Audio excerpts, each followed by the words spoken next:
Kita sudah memasukin hari yang terakhir di tahun ini, dan harusnya kita bisa mengkoreksi diri kita masing-masing.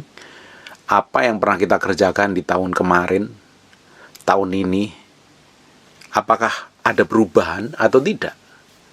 Harusnya setiap tahun kita mengalami peningkatan, setiap tahun kita mengalami pertumbuhan secara rohani. Semakin hari semakin kenal Tuhan dan cinta Tuhan, dan hidup kita semakin dibawa ke dalam pusat kehendaknya. Tentunya kita mengalami peninggian yang dari Tuhan. Tapi kalau kita tidak mengalami breakthrough dan terobosan, atau masih dalam masa proses, tetapi sikap hatimu benar di hadapan Tuhan, itu tandanya hatimu berjalan dalam ketetapan Tuhan. Tapi kalau di akhir tahun ini, kita ini malah hidupnya babak belur, hidup dalam dosa, hidup dalam kenajisan dan kekotoran. Apapun yang kita kerjakan tidak berkenan di hadapan Tuhan, itu artinya kita perlu balik kepada Tuhan, balik bertobat kepada Tuhan. Kita akan melihat tahun ke depan ini, tahun di mana Tuhan mengadakan pemulihan, Tuhan bikin breakthrough dan Tuhan bikin terobosan. Di tahun-tahun yang lalu, kita melihat kengerian-kengerian yang terjadi. Di Desember tahun yang lalu, saya nulis tapi saya nggak posting. Tulisan saya itu hampir kejadian semua terjadi di tahun ini. Kita melihat banyak kengerian-kengerian terjadi, dan sampai hari ini Tuhan berikan kesempatan kita masih hidup. Berapa banyak teman kita udah dipanggil Tuhan. Teman saya banyak sekali. Bahkan ratusan orang dipanggil Tuhan, teman-teman saya. Bapak Ibu, kalau sampai hari ini Tuhan berikan kita masih bertahan hidup, bisa mendengar firman, bisa makan, bisa berdoa, bisa menikmatin kasih karunia Tuhan, itu artinya Tuhan berikan kesempatan kembali untuk hidup kita ke depan ini melakukan hal yang lebih mulia, melakukan hal-hal yang berkenan, dan melakukan hal yang menyenangkan hati Tuhan. Berapa banyak orang yang kesempatannya sudah habis, waktunya sudah selesai, dan dipanggil Tuhan. Kalau Tuhan hari ini berikan kesempatan kepada kita, artinya kita harus berjalan dalam ketetapan Tuhan. Kita harus mengambil keputusan, dan semua tindakan dan perbuatan kita harus sesuai dengan kemauan Tuhan. Ketika Tuhan berikan kesempatan, artinya ada hal yang harus kita kerjakan yang belum selesai. Kalau Tuhan berikan kepercayaan sama kita hari ini masih hidup, bernapas, menikmatin segala sesuatu, tidak kekurangan satu apapun, artinya Tuhan belum selesai dengan hidupmu, dan Tuhan masih mau mengerjakan sesuatu di tahun yang akan datang. Harusnya tahun yang akan datang itu kita kerjakan seperti yang Tuhan mau, bukan seperti apa yang kita mau. Kita harus banyak belajar di tahun ke depan ini, berdiam diri dalam hadirat Tuhan. Kita harus belajar bergantung sepenuhnya kepada Tuhan. Kita tidak bisa pakai kekuatan kita sendiri.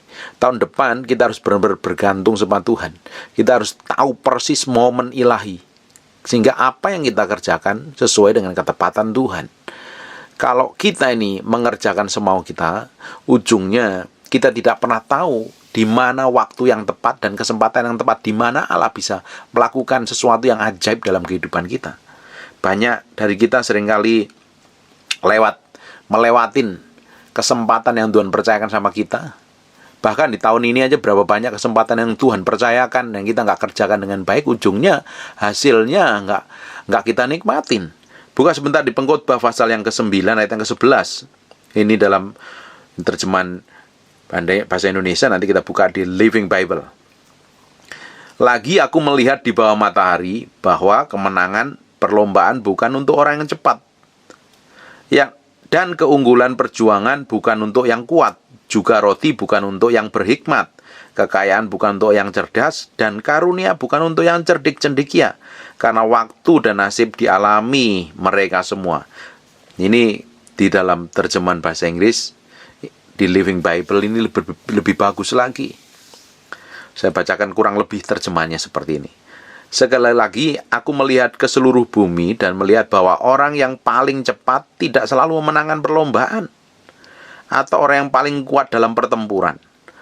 Dan bahwa orang bijak seringkali miskin, orang yang punya gelar tinggi, bijaksana, hikmat, pengertian malah melarat malahan. Bahkan orang yang kuat pun juga nggak pernah selalu menang. Kuat ototnya, kuat fisiknya juga nggak terlalu menang dalam peperangan. Orang yang pinter malah banyak yang jadi pengangguran hari ini. Dan orang yang terampil belum tentu terkenal. Orang yang rajin kerja dari pagi sampai pagi malah nggak terkenal. Melarat lagi malahan. Berapa banyak orang seperti itu. Tetapi itu semua secara kebetulan. Kebetulan, perhatikan baik, kebetulan berada di tempat yang tepat dan waktu yang tepat. Saya ulang lagi. Tetapi itu semua secara kebetulan, dan kebetulan berada di tempat yang tepat dan waktu yang tepat. Ini dalam terjemahan bahasa Indonesia tidak ada. Tapi terjemahan Living Bible lebih jelas.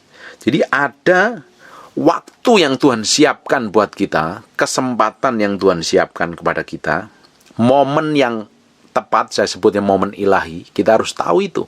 Segala sesuatu yang Tuhan percayakan harusnya kita kerjakan di tahun ini, tapi kita nggak kerjakan. Ujungnya hasil dari akhir tahun ini, ini hari terakhir nih, tahun ini, kita tidak menikmati nih janji Tuhan yang harusnya kita capai, harusnya kita nikmatin. Karena apa? Kita menyia-nyiakan waktu dan kesempatan yang ada.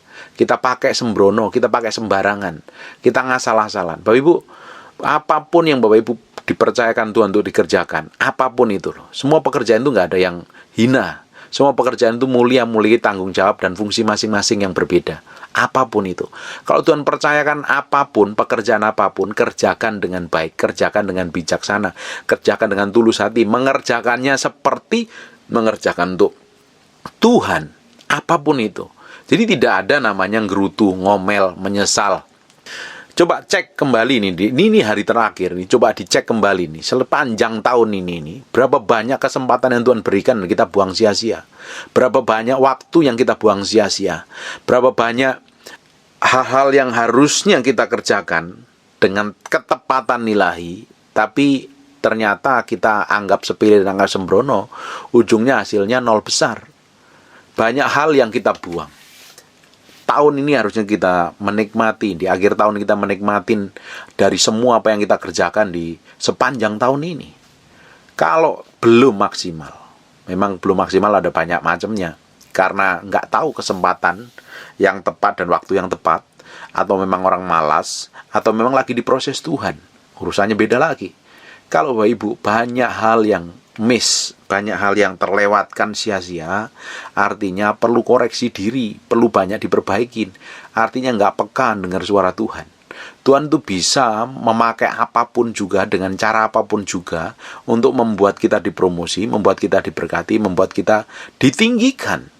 Tapi yang jadi masalahnya kita harus berjalan dalam ketepatan ilahi. Tidak semua orang tahu seperti ini. Banyak orang itu menjalankan aktivitasnya seperti biasa saja. Menjalankannya rutinitas. Padahal di balik rutinitasmu, kalau engkau sungguh-sungguh, Tuhan siapkan sesuatu yang besar. Tuhan siapkan sesuatu yang besar. Saya tidak pernah menyangka sampai hari ini. Tapi saya dalam pikiran saya, dalam imajinasi saya, suatu hari saya akan menjadi orang yang berpengaruh.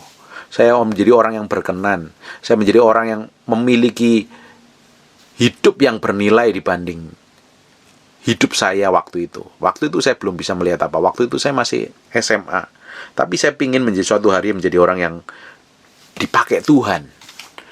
Orang yang berguna. Orang yang penting buat kerajaan Allah. Itu cita-cita saya. Cita-cita yang lebih tinggi lagi, saya ingin didapatin berkenan di hadapan Tuhan. Hari ini, saya menikmatin itu.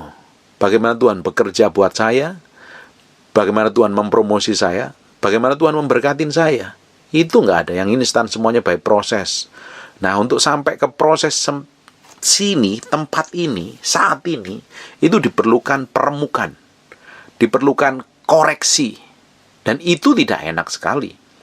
Kalau kita mau berhasil berbeda di akhir tahun depan, berbeda dengan tahun ini, artinya tahun depan harus lebih diberkati, lebih berkenan di hadapan Tuhan, lebih cinta Tuhan, lebih kudus, lebih suci, lebih lemah lembut, lebih punya empati, lebih murah hati, dan pokoknya semuanya lebih seperti yang Tuhan mau. Ya kita harus koreksi, kita harus berubah.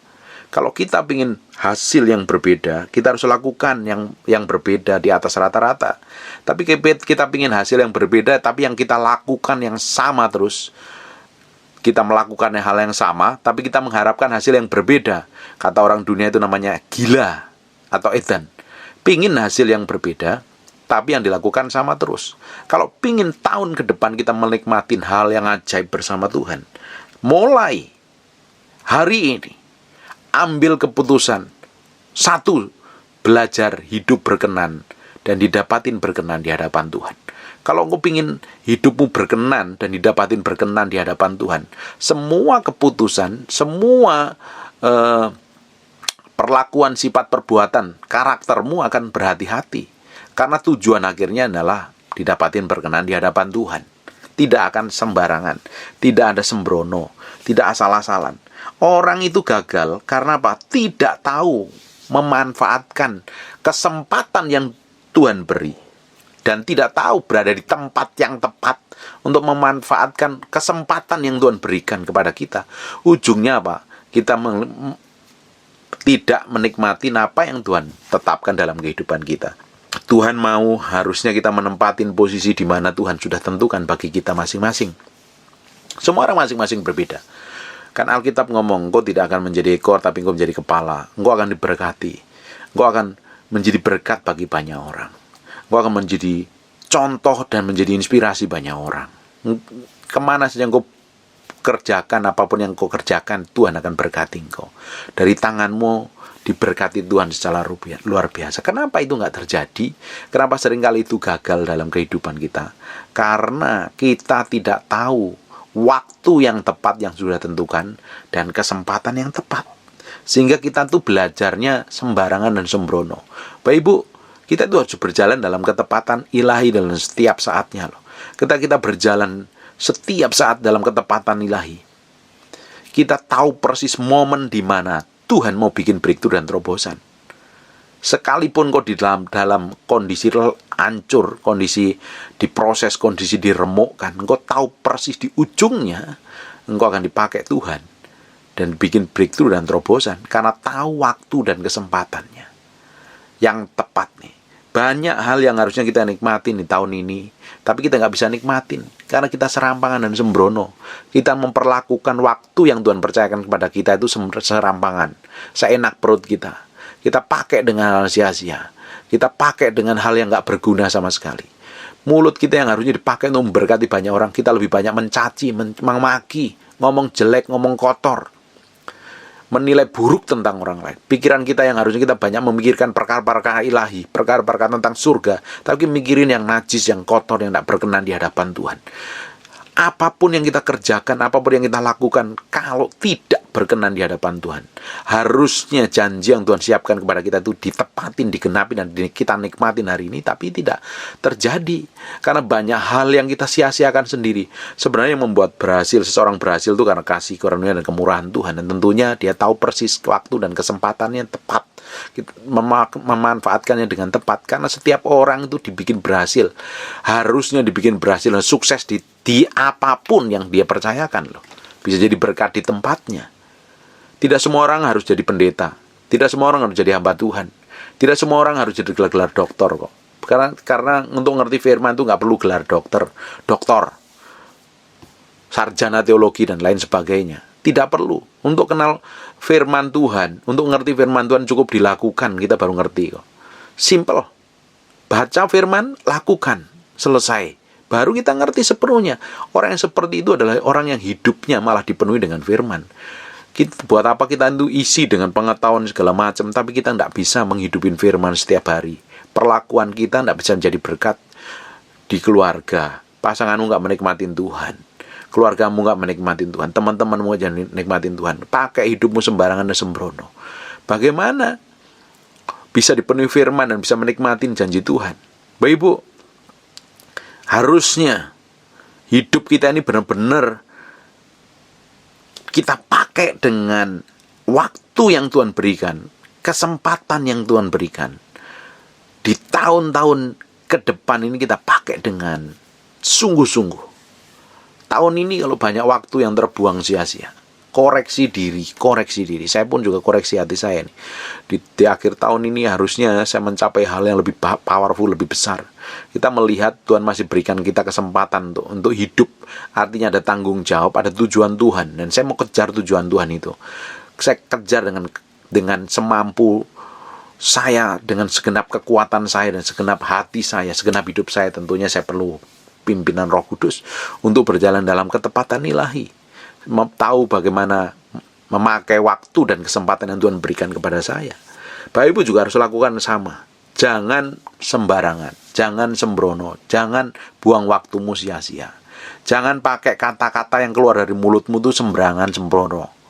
Kalau tidak, nanti nggak akan keluar kuasa, nggak keluar otoritas. Bahkan mulut kita itu harusnya dipakai Tuhan untuk memberkati orang lain, untuk melepaskan berkat, untuk mengusir setan, untuk membuat mujizat dan lain sebagainya.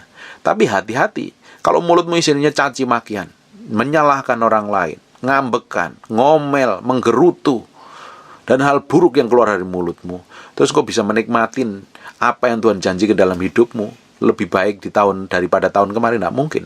Mulut kita harus berubah kok. Cara ngomong kita, cara kita bersikap, cara kita memperlakukan orang lain, cara memperlakukan orang yang lebih rendah strata sosialnya dibanding diri kita, bagaimana cara kita memperlakukan orang yang kelihatannya itu lebih rendah dibanding kita, lebih lemah dibanding kita, itu kan semua menentukan bagaimana kita bisa menikmati semua yang Tuhan janjikan dalam kehidupan kita loh. Kalau tidak, suatu hari percuma kita menjadi orang yang angkuh dan sombong dan tidak tahu diri bagaimana memperlakukan orang lain. Bukankah percuma dan sia-sia? Harusnya mulutmu dipakai Tuhan untuk menjadi berkat bagi banyak orang. Tapi berapa banyak orang lebih suka merendahkan orang lain, melemahkan orang lain, menghakimi orang lain, menilai orang lain menurut pandangannya sendiri. Sehingga mulutnya tidak pernah dipakai untuk pelayanan-pelayanan yang lebih besar lagi. Pengaruh yang lebih besar. Harusnya mulutmu dipakai untuk berkatin orang, menyembuhkan orang, bikin mujizat dan tanda-tanda ajaib. Tetapi karena isinya sampah, yang keluar itu sampah, yang mustahil dipakai Tuhan. Kelakuanmu juga harus mencerminkan. Hari-hari hidup kita juga harus mencerminkan kehidupan yang berkenan di hadapan Tuhan. Coba dicek nih. Ini hari terakhir, benar-benar hari terakhir di tahun ini. Kita harus cek kembali. Benar nggak kesempatan yang Tuhan berikan kita pakai dengan baik? Segala sesuatu yang Tuhan percayakan kepada kita ini sudah kita pakai dengan sungguh-sungguh, atau kita sembarangan dan sembrono? Buka sebentar di Galatia pasal yang ke-6 ayat 10. Karena itu, selama masih ada kesempatan bagi kita, marilah kita berbuat baik kepada semua orang. Kita harus berbuat baik kepada semua orang. Tetapi terutama pada kawan-kawan kita yang seiman, bukan malah yang seiman kamu hakimi dengan firmanmu, dengan penilaianmu, dengan idemu, dengan doktrinmu, dengan pengajaranmu. Kita dipanggil bukan untuk menghakimi sesama kita, tapi kita dipanggil untuk menjadi berkat buat orang lain, menjadi inspirasi buat orang lain. Kita dipanggil untuk menjadi serupa segambar dengan Yesus Kristus. Karaktermu, kelakuanmu, sifatmu sama seperti Yesus Kristus, supaya orang lain bisa menikmati Tuhan melalui hidup kita. Tapi berapa banyak kita ini malah sia-siakan kesempatan yang ada. Bukan untuk berbuat baik, berbuat kejahatan. Bukan semua perbuatan yang melanggar firman Tuhan adalah jahat di mata Tuhan. Kalau kita pakainya semua kesempatan yang Tuhan berikan kepada kita untuk semua perbuatan kejahatan dalam diri kita, jangan harap tahun ke depan kita akan menikmati hal yang baik. Tahun ke depan kita akan nikmati dengan hal yang powerful dan luar biasa. Kalau dimulai dari hari ini, ambil keputusan untuk melakukan sesuatu yang baik. Selama Tuhan berikan kesempatan hidup sama kita, ada tujuan Tuhan yang harus kita genapi. Ada rencana Tuhan yang harus kita lakukan. Kita mesti dengar suara Tuhan, supaya kita itu berjalan dalam ketepatan nilai. Nggak serampangan, sembrono, nggak ngikutin daging, nggak ngikutin hawa nafsu. Kalau kita ngikutin hawa nafsu, jangan harap kita menikmati hal besar bersama Tuhan. Jangan harap kalau yang kita kejar ini, yang kita kejar itu harusnya perkenanan Tuhan. Tapi banyak orang mengejar perkenanan orang lain, penghargaan, penilaian orang lain, pengakuan orang lain. Sebenarnya kalau orang itu ingin pakai sesuatu yang mahal, sesuatu yang mewah, sesuatu tujuannya untuk diakuin orang lain, itu adalah salah dan sia-sia. Kita itu diberkati, memang kita memberkati orang lain. Ada sisi lain yang kita supaya bisa menikmati berkat itu. Tapi berapa banyak orang pingin dihormatin, pingin dihargain, pingin diakuin dengan melakukan yang salah sekali. Jangan harap orang kayak begini ini mengalami breakthrough dan terobosan. Jangan harap orang kayak begini didapatin berkenan di hadapan Tuhan. Seringkali apapun yang saya lakukan, yang saya kerjakan, seringkali saya tanya sama Tuhan. Sebelum saya melakukannya, seringkali saya ngomong sama Roh Kudus. Roh Kudus, bener nggak ini? Motivasiku udah bener belum nih? Kalau motivasiku belum benar, beresin dulu. Karena lebih baik aku berurusan dengan engkau hari ini daripada suatu hari kalau aku udah meninggal baru berurusan dengan engkau. Lebih engkau beresin semua motivasi jahat di dalam hatiku hari ini, sikap buruk dan semua kenajisan kekotoranku hari ini, daripada suatu hari aku baru berurusan setelah aku meninggal. Emang diurusin Tuhan hari ini itu tidak enak.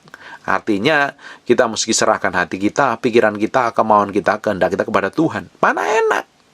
Kan orang lebih suka mengikuti maunya sendiri, melakukan apa yang di dalam pikirannya, hawa nafsunya diturutin. Bukankah orang hari ini lebih suka menuruti hawa nafsunya daripada ngikutin? Orang ngikutin Tuhan itu artinya pikul salib sangkal diri, menyangkali diri sendiri, mematikan diri sendiri supaya Kristus yang berkuasa. Barang siapa dalam Kristus dia adalah ciptaan baru. Kita mesti mengenakan manusia yang baru itu. Manusia yang karakternya seperti Yesus, manusia roh yang karakternya seperti Yesus, kelakuannya seperti Yesus, ucapannya seperti Yesus. Harusnya kita kenakan. Lah apa daging ini terima? Daging ini kan nggak suka.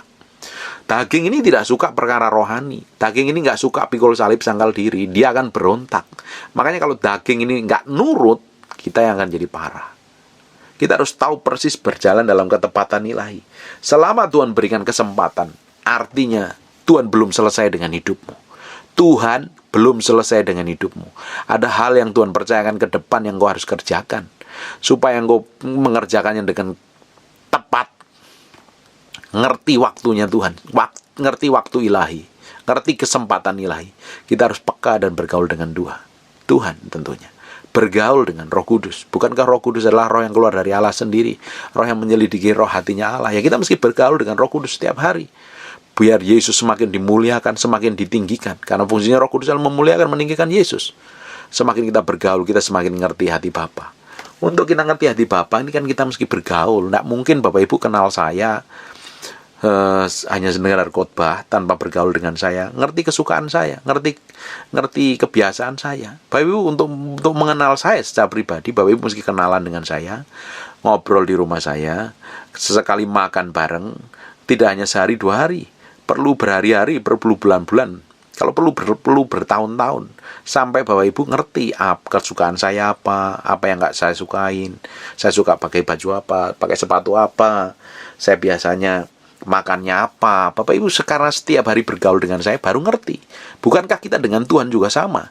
Tapi banyak orang pingin dipakai Tuhan, pingin diurapin Tuhan, tapi berdoanya waktu mau pelayanan. 5 menit sebelum pelayanan pingin diurapi, dikuasai dengan Roh Kudus. Hari-hari biasa masa bodoh dan cuek. Bukankah itu kejadiannya seperti ini? Saya ibaratkan seperti ini. Ketika pagi suaminya meski pergi ke kantor karena istrinya dagang online, ada setoran uang yang harus disetorkan di bank, dia titip suaminya karena istrinya sibuk ngurusin anak dan harus masak di rumah. Nah, ketika dititipin pada suaminya dengan berbagai alasan, sibuklah inilah, tapi diterima. Ya harusnya di setoran. Siang ditelepon suaminya, sayang kamu udah makan belum? Ngapain sih jangan telepon-telepon, aku lagi sibuk malah gak ada meeting. Jawaban suaminya ketus dan masa bodoh. Sore, sayang kamu pulang jam berapa? Tunggu ya, saya lagi ada makan klien sama orang. Istrinya udah dandan rapi, udah masak, persiapkan untuk makan malam, untuk dinner dengan suaminya, meskipun capek ngurusin anaknya. Tapi suaminya pulang sudah lewat, harusnya pulang jam 7, pulangnya jam 8 atau jam 9. Tapi istrinya setia nungguin. Siapin air hangat, mandi. Mau makan nggak? Saya udah makan. Suami istrinya otomatis kecewa. Terus tiba-tiba sudah malam, udah di tempat tidur, muter lagu air mengalun, ombak gemericik dan lain sebagainya. Lampunya remang-remang. Suaminya sudah pingin berhubungan intim. Ini yang belum nikah pakai holy imagination. Dan suaminya bilang sama istrinya, I love you. Bapak Ibu bisa bayangkan, sepanjang seharian dicuekin, diomongin ketus, ketika mau dibutuhkan bilang I love you. Bapak Ibu bisa bayangkan tuh perasaan istri itu seperti apa loh. Kalau istrinya bertobat, paling diampuni aja, dimaafkan.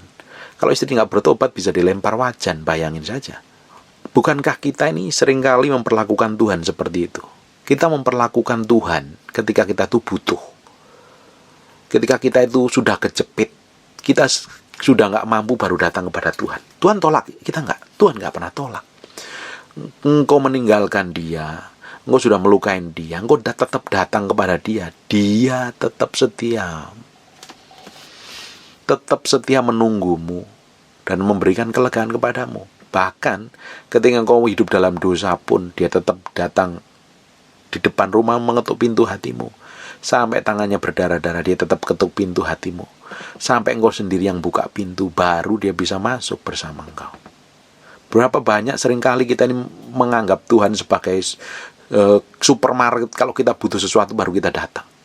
Berapa banyak dari kita yang butuh Tuhan, kalau kita mau berdoa, kalau kita udah kejepit masalah baru datang kepada doa. Tapi hari-hari biasa tidak pernah tahu, tidak pernah mau, cuek masa bodoh karena pekerjaannya terlalu sibuk ngurusin kebutuhan segala macam, ngurusin kerjaan dan ruwet urusannya, tapi masa bodoh dengan Tuhan. Tapi berapa banyak orang kalau sudah masalah kejepit nggak tahu jalan keluarnya datang kepada Tuhan, dan hebatnya Tuhan itu tetap terima. Ingat tentang perumpamaan anak yang terhilang itu, anak bungsu dan anak sulung dan anak bungsu itu. Ketika anak itu sudah habisin harta warisan dan tidur dengan pelacur, mau makan makanannya babi tidak boleh, dan dia berpikir dia harus pulang. Ketika pulang tetap bapaknya itu nunggu loh, setia loh, nunggu. Jangan-jangan anakku balik apa enggak. Ketika dilihatnya dari jauh, anaknya dari jauh, bapaknya yang lari nemuin anak itu. Bapak Ibu, hari ini Tuhan menunggu engkau. Kalau engkau masih hidup dalam dosa, hidupmu babak belur di tahun ini, Tuhan menunggu dengan berbagai semua keajaiban kedahsyatannya dia, sampai engkau datang kepada dia. Harusnya hubungan kita setiap hari yang dibangun dengan Tuhan, dibangun dengan Roh Kudus itu, berdoa bukan karena kita butuh, kita berdoa, tapi karena kita mencintai dan mengasihi Tuhan. Ketika saya ini mencintai dan mengasihi istri saya, makanya saya ngobrol terus. Dan setiap hari saya luangkan waktu banyak dengan istri saya. Banyak cerita, banyak bahas firman, banyak ngomong bisnis usaha dan lain sebagainya. Saya ngomong banyak. Karena saya mencintai dia, saya luangkan waktu lebih banyak. Seringkali saya juga harus belajar mendengarkan keluhannya, protesnya, dan segala macam yang dia perlu omongin. Saya sering mendengarkan karena saya mencintai. Tidak mungkin orang yang mencintai seseorang itu nggak meluangkan waktu, itu tidak mungkin. Bapak Ibu bisa bayangkan dulu sebelum nikah masih pacaran, meskipun jaraknya itu puluhan kilometer, Bapak Ibu bisa temuin pacarmu dulu dan ngobrol bareng, ngobrol aja rasanya bahagia, seakan dunia milik bersama. Itu karena cinta. Kalau kita ini benar-benar cinta dan mengasihi Tuhan, tapi kita nggak mau memberikan waktu hubungan pribadi dengan Tuhan, itu mustahil. Bagaimana orang yang tidak memiliki hubungan pribadi dengan Roh Kudus terus bisa berjalan setiap harinya dalam ketepatan ilahi? Itu mustahil. Berjalan dipimpin maunya sendiri, iya. Kalau kita mau berjalan dipimpin oleh Roh Kudus, artinya kita mesti dengar Tuhan ngomong apa, arahnya apa, dan kita lakukan. Kita tidak bisa dengar suaranya apa, maksudnya apa, tujuannya apa, rencananya apa, sampai kita itu duduk diam di kaki Tuhan dengerin biasa dia ngomong, baru kita tahu. Saya nggak perlu tanya ini siapa ya. Ketika istri saya telepon, mungkin baterainya habis, dia telepon pakai nomor adiknya atau nomor saudaranya atau nomor orang lain. Ketika dia ngomong, saya tahu persis ini suara saya. Ini saya tahu persis ini suara istri saya. Karena udah terbiasa yang dengerin. Saya udah tahu persis ini suaranya kayak apa, logatnya seperti apa, cara ngomongnya seperti apa. Sama kalau kita ini terbiasa dengar suara Tuhan, bergaul dengan Tuhan. Tuhan ngomong apa, engkau tahu. Tapi kalau selama ini engkau nggak pernah bergaul dengan Tuhan, nggak pernah dengar firman, nggak mau belajar firman, terus pingin diurapi, pingin diberkatin, pingin dipakai Tuhan, itu mustahil namanya. Kalau kita ini terbiasa bergaul dengan Tuhan, berdoa, bersekutu, bangun keintiman, engkau terbiasa dengar suara Tuhan. Bahkan Tuhan bicara dengan suara hatimu, atau Tuhan berbicara dalam hati nuranimu, engkau tahu persis ini Tuhan yang ngomong. Tapi banyak orang nggak ngerti, karena apa? Nggak memiliki pergaulan dengan Tuhan. Dipikir kalau dia dengar suara Tuhan tuh, hai anakku, bukan. Tuhan nggak ngomong seperti itu. Kebanyakan Tuhan malah nggak berbicara seperti itu. Tuhan seringkali ngomong apa adanya. Kadang sesekali hanya sepatah kata. Sesekali banyak faktor, banyak hal lah. Bapak Ibu mesti ngalami sendiri. Kalau Bapak Ibu memiliki hubungan pribadi dengan Tuhan, Bapak Ibu bertahu loh, nanti berjalan dalam ketepatan nilai. Kesempatannya ketika Tuhan berikan, Bapak Ibu bisa ambil kesempatan itu. Di waktu yang tepat kita bisa ketemu dengan orang yang tepat, waktu yang tepat, dan kesempatan yang tepat. Itu yang membuat seseorang itu berhasil. Hari ini kita udah lewatin setahun yang lalu. Hari ini hari terakhir. Berapa banyak kesempatan yang Tuhan berikan dan kita nggak kerjakan. Tahun ke depan kamu mesti dengar suara Tuhan. Ketika Tuhan berikan kesempatan, waktu yang tepat, kesempatan yang tepat, disitulah Tuhan mau akan promosi hidupmu. Tuhan akan bikin breakthrough, Tuhan akan berkati, Tuhan akan pulihkan hidupmu. Peka dengar suara Tuhan. Jangan dengar maumu sendiri, jangan dengar egomu sendiri. Kalau banyak orang dengerin egonya, kemauannya, ujung-ujungnya akan hancur. Kesempatan yang Tuhan berikan kepada kita ini harus kita gunakan dengan baik. Sebab dari sanalah Tuhan akan promosi kita, Tuhan akan berkatin kita. Tuhan akan lakukan perkara-perkara ajaib dalam kehidupan kita. Kita buka sebentar di Pengkhotbah, kita ulang lagi, pasal yang ke-9 ayat 11. Ini saya bacakan dalam versi The Living Bible. Sekali lagi, aku melihat ke seluruh bumi dan melihat bahwa orang yang paling cepat tidak selalu memenangkan perlombaan. Atau orang yang paling kuat dalam pertempuran. Dan bahwa orang bijak seringkali miskin. Kita ngelihat banyak sarjana yang melarat. Tapi banyak orang yang tahu melakukan hidupnya dengan baik. Dia tahu kesempatan, waktu yang tepat, dan tempat yang tepat. Dia lakukan yang terbaik. Malah dia jadi orang yang sukses dan berhasil. Dan orang yang terampil belum tentu terkenal. Tetapi itu semua secara kebetulan. Kebetulan berada di tempat yang tepat. Pada waktu yang tepat. Kita harus tahu itu. Tuhan seringkali bekerja lewat momen. Kesempatan. Kita mesti tahu momen ilahi itu kapan. Ketika Tuhan berikan momen itu, atau momen, atau artinya momentum, di mana ada momentum, disitulah biasanya Tuhan sedang kerjakan. Tuhan izinkan banyak hal terjadi di tahun ini atas hidup kita, atas keuangan kita, usaha kita, atau apapun juga, atau keluarga kita. Tuhan izinkan terjadi banyak hal. Tapi di tahun yang ke depan kita akan melihat banyak hal yang Tuhan sedang pulihkan. Tuhan sedang bawa kita untuk berjalan dalam ketepatan ilahi. Tuhan tuh mau sebenarnya hidup kita itu berjalan seperti apa yang Dia mau. Bukan seperti yang kita mau. Kalau kita berjalan seperti apa yang kita mau, kita akan menjadi orang yang gagal. Kita akan struggle, kita akan berjuang terus. Tapi kalau kita itu berjalan seperti yang Dia mau, kita ngikutin. Istilahnya Pak Yusak itu ngelinding wae. Udah ngelinding saja. Ngikutin apa yang Tuhan mau. Bukan artinya ngeflow. Yang orang ngeflow itu artinya nggak seperti itu. Ngelinding wae itu kalau Tuhan ngomong apa, suruh apa, kerjakan. Kita mesti peka dengar suara Tuhan. Kalau kita ngerti momen dan ketepatan ilahi, apapun yang kita kerjakan Tuhan pasti bikin berhasil. Pasti Tuhan bikin berhasil. Selama ini berapa banyak kita seringkali gagal, seringkali kita sembrono, kita serampangan, sehingga kita nggak menikmatin. Kita menganggap waktu dan kesempatan yang Tuhan percayakan itu kita kerjakan dengan sia-sia. Akhirnya apa? Banyak hal yang kita nggak nikmatin di tahun ini. Koreksi hatimu. Berapa banyak hal yang fatal yang kita ambil, hal yang salah di tahun ini. Kita koreksi diri. Berapa banyak keputusan-keputusan yang malah kita jauh daripada Tuhan, sikap dan perbuatannya jauh dari Tuhan, kita koreksi diri balik kepada Tuhan. Bergantung sepenuhnya kepada Tuhan. Bergantung sepenuhnya kepada Tuhan. Kita akan melihat di tahun-tahun depan ini, kita akan melihat bagaimana Tuhan bekerja melalui hidup kita. Bagaimana Tuhan memulihkan hidup kita. Bagaimana Tuhan bikin breakthrough dan terobosan. Bagaimana Tuhan lakukan hal yang besar dan ajaib. Dan nama Tuhan dipermuliakan. Yang dikejar tahun depan adalah hidup berkenan di hadapan Tuhan. Bagaimana menyenangkan Tuhan yang dapatin berkenan di hadapan Tuhan.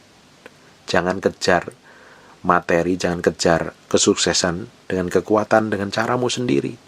Engkau malah terjerat dalam banyak dosa dan pergumulan nanti. Berserah kepada Tuhan. Kita nikmatin. Karena selama Tuhan berikan waktu hari ini, Bapak bisa dengar firman Tuhan. Dengar apa yang saya sampaikan. Tuhan belum selesai dengan hidupmu. Tuhan masih ada rencana yang harus digenapi. Waktu rencana digenapi kalau kau tahu waktu yang tepat dan tempat yang tepat, engkau bekerja di situ dengan baik, kau kerjakan segala sesuatu untuk berjalan dengan baik, Tuhan akan bikin breakthrough dan terobosan. Tuhan akan lakukan perkara besar. Sekalipun engkau sekarang dalam proses pemurnian, proses peremukan, Tuhan sanggup memulihkan, mempromosi, bikin breakthrough dan terobosan. Ikutin maunya saja. Tuhan suruh mati daging, matiin dagingmu. Tuhan sangkal diri, sangkalin dirimu. Berserah sepenuh, gelinding, ngikut apa yang Tuhan mau. Bersama Tuhan. Ketika kita ini berjalan bersama Tuhan, apapun yang kita lakukan, apa yang kita kerjakan, itu aman dan nyaman. Tuhan sebagai kekuatannya, Tuhan sebagai sumbernya. Tapi kalau kita berusaha dengan kekuatan kita sendiri, jangan harap hidupmu mengalami kemenangan, babak belur yang ada. Amin. Saya berdoa hidup kita semuanya mengalami hal yang ajaib, dan kita akan menggenapi semua rencana Tuhan dalam kehidupan kita. Amin. God bless you.